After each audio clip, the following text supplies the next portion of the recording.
Dans la bibliothèque de la nature, aujourd'hui on va prendre un bouquin qui est La Moule, qui produit une soie, on appelle ça le byssus, et on sait aujourd'hui que c'est la colle la plus performante sur Terre. On ne connaît pas de colle plus performante que le byssus de moule. Elle fonctionne à basse température, haute température, résiste aux UV, au sel, elle résiste bien sûr basse température au froid, mais elle colle sous l'eau.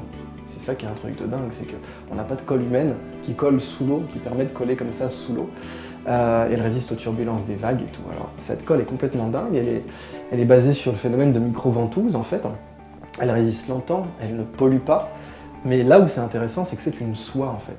La barbe de moule, le byssus de moule, c'est une soie, on peut la tisser. Elle est connue depuis l'Antiquité pour faire des tissus.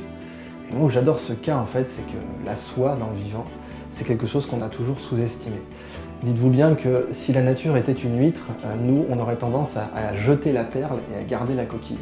Aujourd'hui la moule, on la cultive pour sa chair, mais on jette sa soie, on jette la barbe de moule, on jette le byssus. J'ai un excellent ami qui est conchyliculteur à Montpellier, il s'appelle Florent Tarborièche, il produit notamment des moules, et ça lui brise le cœur de ne pas savoir quoi faire avec ce byssus de moule, parce qu'il en produit des centaines de kilos par semaine, et il n'en fait rien. Alors la soie, c'est pas la première fois qu'on n'en fait rien en fait. Les Chinois au départ, quand ils ont planté des mûriers, c'était pour régénérer les sols. Ils plantaient des mûriers pour régénérer les sols, et le ver qui digérait les feuilles du mûrier et qui faisait un cocon autour, ils en avaient rien à foutre. C'était un déchet pour eux. Le mûrier, son seul objectif, c'était de lutter contre la désertification. Il faudra des siècles avant que les Chinois se décident à utiliser cette soie, et ça va donner la route de la soie.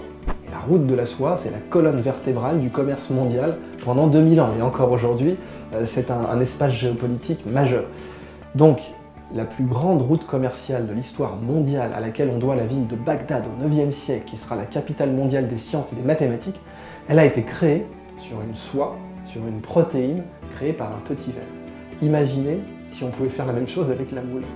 Vu que la moule produit une soie, avec toutes les propriétés que ça implique, c'est-à-dire qu'on pourrait faire des gilets pare-balles avec, si elle était bien traitée, si elle était aussi améliorée, puisque la soie améliorée, ça nous permet de faire des fibres optiques, des emballages biodégradables, des prothèses osseuses.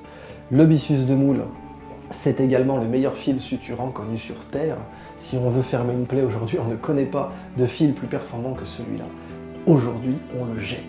Il y a une route de la soie entière à faire sur ce déchet, sur cet objet que nous jetons aujourd'hui à l'heure où je parle, alors qu'il vaut beaucoup plus cher que la chair de moule elle-même. Ça pour moi c'est une étude de cas magnifique, encore une fois du fait que si la nature était une huître, l'être humain, eh bien il jetterait la perle et il garderait la coquille.